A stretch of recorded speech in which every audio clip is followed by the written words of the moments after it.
Hello and welcome. Today, we're diving into a document that could fundamentally reshape the school experience for millions of students across India, the new National Curriculum Framework.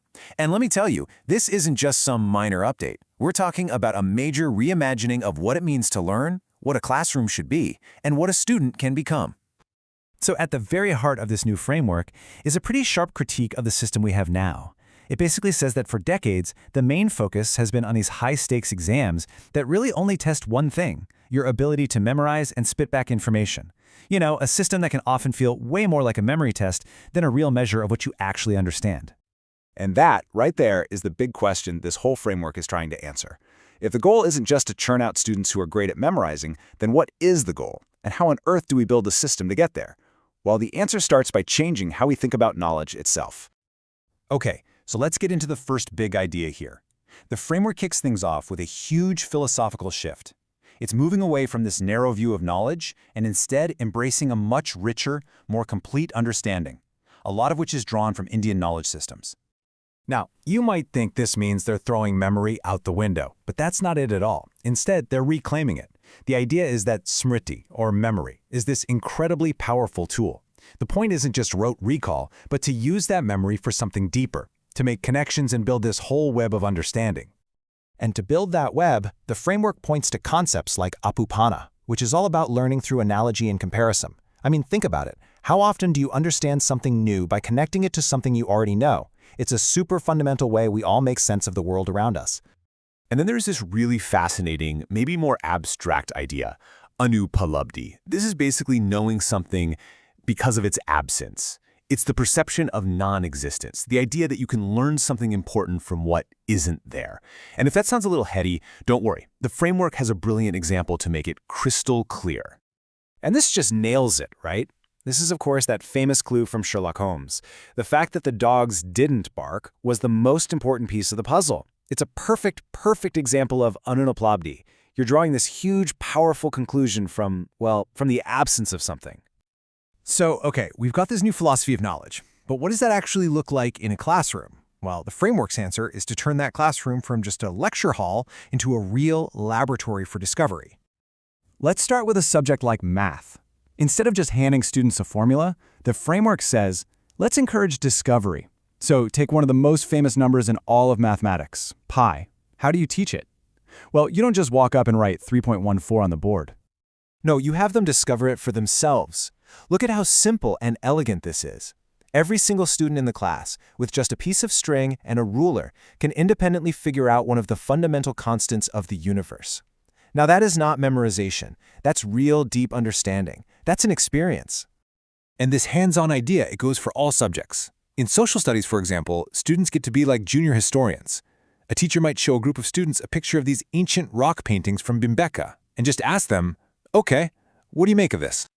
And the process is actually structured. Students are guided through these steps, from just pure observation to interpretation, then digging into the context, telling a story about it, and finally, even talking about how we can preserve it. They're learning the process of history, not just memorizing the facts of it. Same thing happens in science. You know, a common idea kids have is that a dry seed isn't really alive. So instead of the teacher just saying, nope, you're wrong, they guide the kids to design an experiment to test if the seeds are breathing. And when the experiment shows that they are, the students correct their own wrong ideas based on actual evidence. And look at how this changes something like a test. This isn't your typical multiple-choice quiz. The most important column here is the last one, reason, the thinking process, the justification. That's suddenly just as important as getting the right answer. So the teacher's role completely shifts. They're no longer the sage on the stage who has all the answers. They become the guide on the side. They're asking these probing questions that really push students to think critically, to analyze their own results, and to challenge what they thought they knew. Which naturally leads us to the next big question. If you're teaching all these new skills, critical thinking, inquiry, all that stuff, how in the world do you measure them? Well, it means you need a totally new way of thinking about tests and assessments. This slide really just lays it all out. We're moving from testing rote memory to assessing actual skills or competencies. We're moving from just reproducing facts to applying those skills.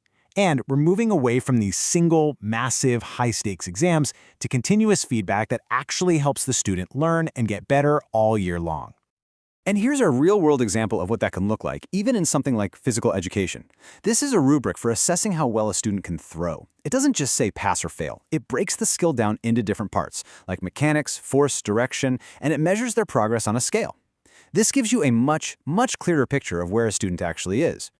And there are a whole bunch of tools for this. Teachers can use things like rating scales, simple observation, and asking really targeted questions. It also gets students in on the action through self and peer assessment, which empowers them to really take ownership of their own learning. Now, of course, this is a huge shift for teachers too, right? It means new training and different ways of engaging in the classroom to master these more subtle techniques. But this vision for education, it goes way beyond just the academic subjects. The framework is really clear about its goal, to educate the whole person, to prepare students not just for an exam, but for life. This means bringing in practical, real-world experience. Students will get exposed to vocational skills through internships at local places. This also teaches something called dignity of labor, a real appreciation for every single role in our society. And of course, things like arts and PE, including practices like yoga, are seen as absolutely essential for developing healthy, well-rounded people. And there's a really strong focus on character, too. The curriculum is designed to build a student's ability to think ethically. They'll use stories from Indian traditions, like the Panchatantra, to talk about and navigate these complex, real-world issues like plagiarism, tolerance, and empathy.